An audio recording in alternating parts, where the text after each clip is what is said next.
Assalamu alaikum, welcome back to my video again.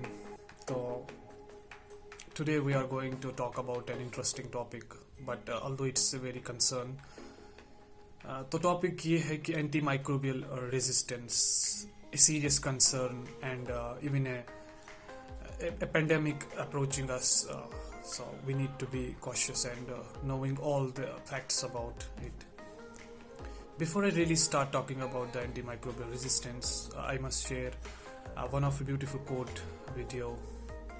The quote is like, "What doesn't kill you makes you stronger." So,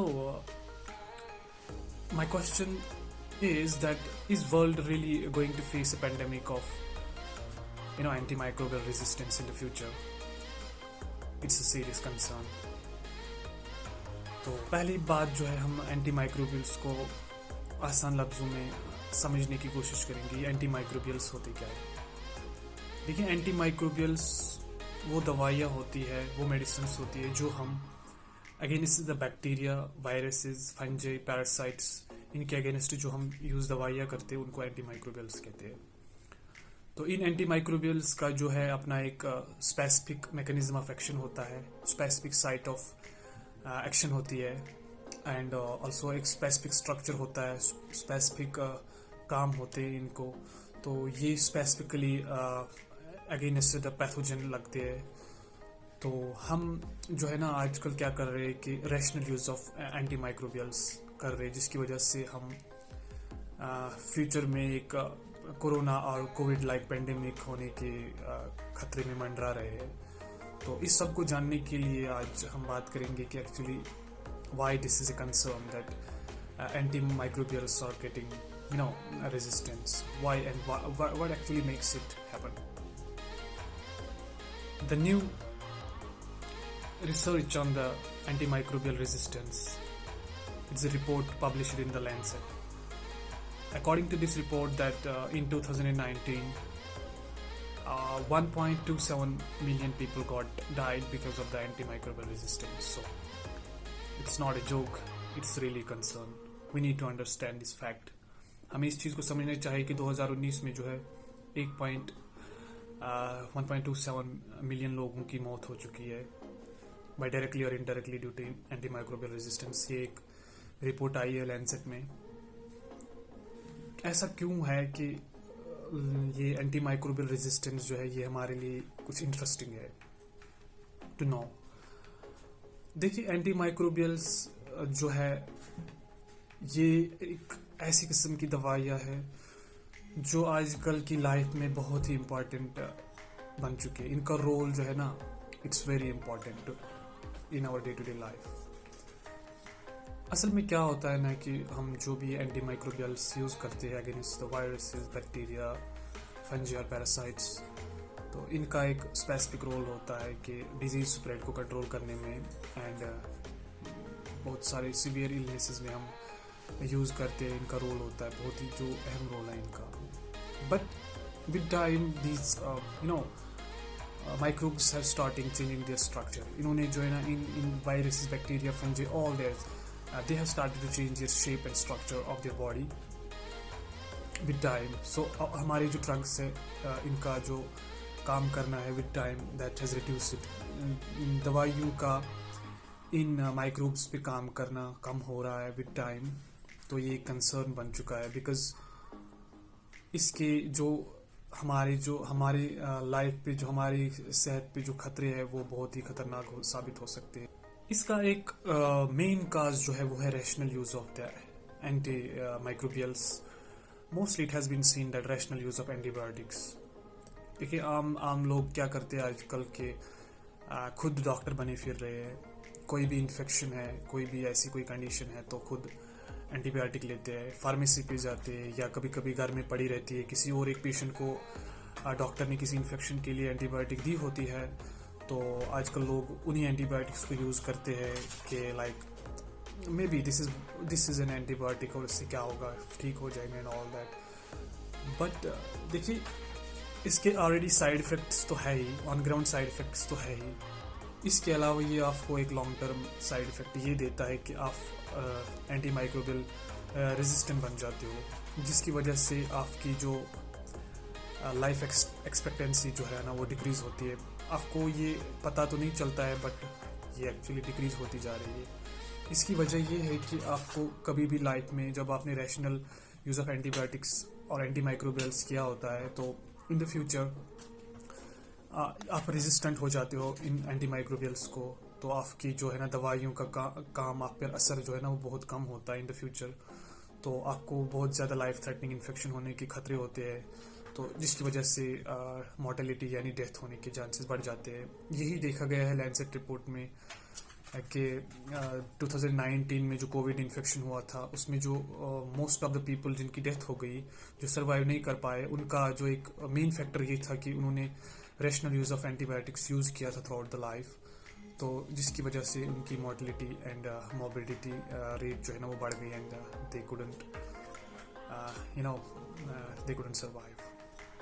ICMR ने एक अपनी recent annual report दी है जिसमें उन्होंने कहा है कि एक इम्पॉर्टेंट एंटी माइक्रोबियल जो है उसका नाम है इमिपेनम, उसकी रेजिस्टेंस जो है वो बढ़ रही है, तो एक सीरियस कंसर्न है।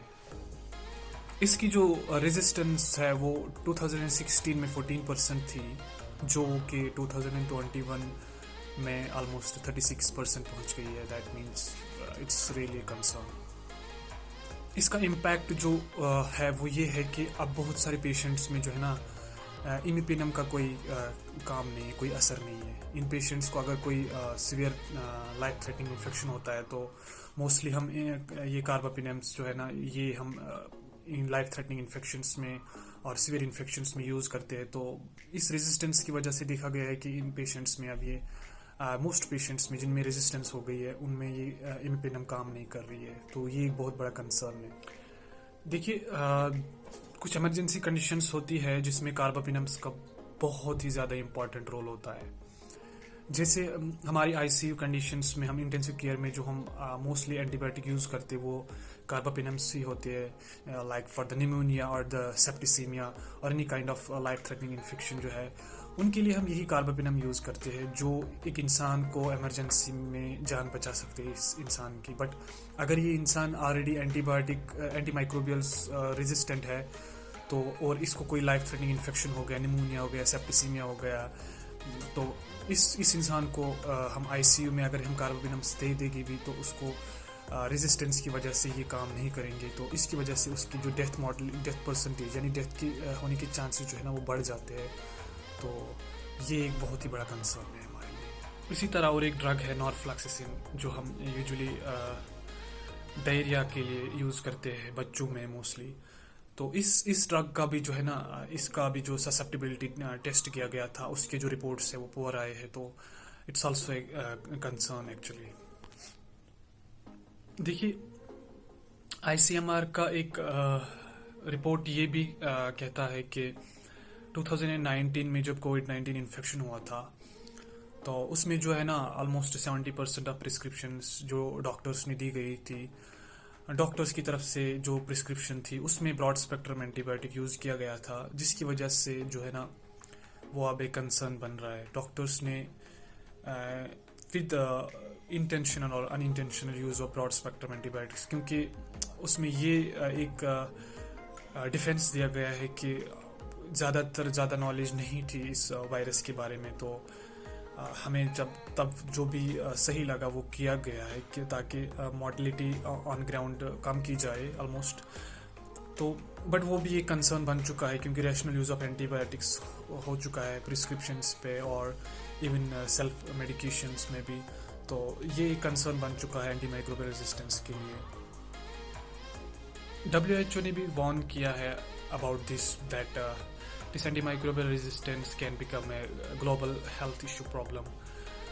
तो इसका जो है ना मेन देखिए माइक्रोब्स जो है ना वो नेचुरली चेंज करते हैं, अपनी जो शेप स्ट्रक्चर जो है वो चेंज करते रहते हैं। रेजिस्टेंस एक it's kind of a natural phenomena, but हमारा जो रोल होता है इस चीज़ में, इंसानों का रोल ये होता है कि हम रैशनल यूज़ ऑफ एंटीबायोटिक्स करते हैं, हमें अननेसेसरी एंटीबायोटिक लेनी ही नहीं है जब तक कि हमें पता ना हो कि स्पेसिफिक पैथोजन कौन सा है उस चीज़ को। अगर हम फॉर एग्जांपल एक पेशेंट को वायरल इन्फेक्शन है तो that can mimic A bacterial infection.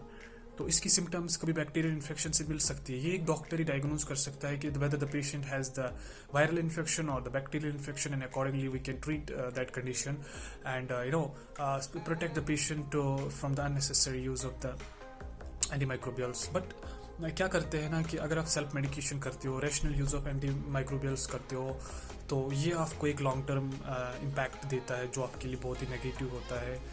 तो इसमें ह्यूमंस का यही रोल होता है कि अननेसेसरी यूज ऑफ एंटीमाइक्रोबियल्स। तो this is also a concern. इसकी वजह से जो है हमारे यहाँ कुछ सीवियर इन्फेक्शंस जो है लाइक निमोनिया है, गोनोरिया है, सेप्टिसीमिया है, it has become difficult to treat actually. इनको अब डिफ़िकल्ट हो रहा है ट्रीट करने में, क्योंकि ऑलरेडी माइक्रोब्स जो है ना वो रेजिस्टेंट हो गए, तो इन दवाइयों का बहुत असर कम है। तो इस चीज़ को भी एक कंसर्न माना जाता है।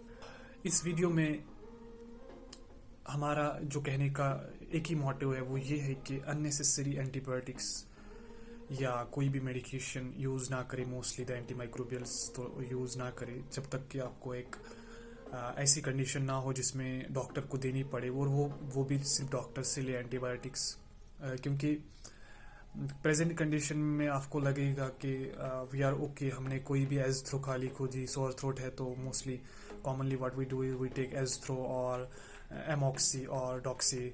तो ऐसी कोई एंटीबायोटिक्स है जो ले लेते हैं खुद ही, and we think that it's okay, हमें कुछ नहीं होता है, हम ठीक हो रहे हैं ऑल दैट। बट ये आपको एक फ्यूचर में एक लॉन्ग टर्म साइड इफेक्ट देता है, जिसकी वजह से आपकी लाइफ एक्सपेक्टेंसी कम होती है, आपकी डेथ और मॉर्बिडिटी की जो है ना रिस्क बढ़ जाती है। तो इस चीज़ को ध्यान में रखें, हमारा यही रोल है। अगर हम इस पेंडेमिक को फ्यूचर में बचा सकते हैं, ना होने से बचा सकते हैं, तो हमारा रोल यही होगा कि ओनली प्रिस्क्रिप्शन ड्रग्स ले, अननेसेसरी यूज़ ऑफ एंटीमाइक्रोबियल्स ना करें, जो भी एंटीपैरासिटिक हो, एंटी फंगल हो, लाइक एंटीवायरल हो, जो भी हो, इनको अननेसेसरी यूज़ ना करें, जितना हो सके उतना अवॉइड करें। ओनली कि अनलेस की कोई ऐसी कोई कंडीशन है जिसमें नेसेसरी हो, वो भी डॉक्टर की सलाह पर ले, and so that we can hopefully protect or prevent this pandemic to happen in the future, inshallah.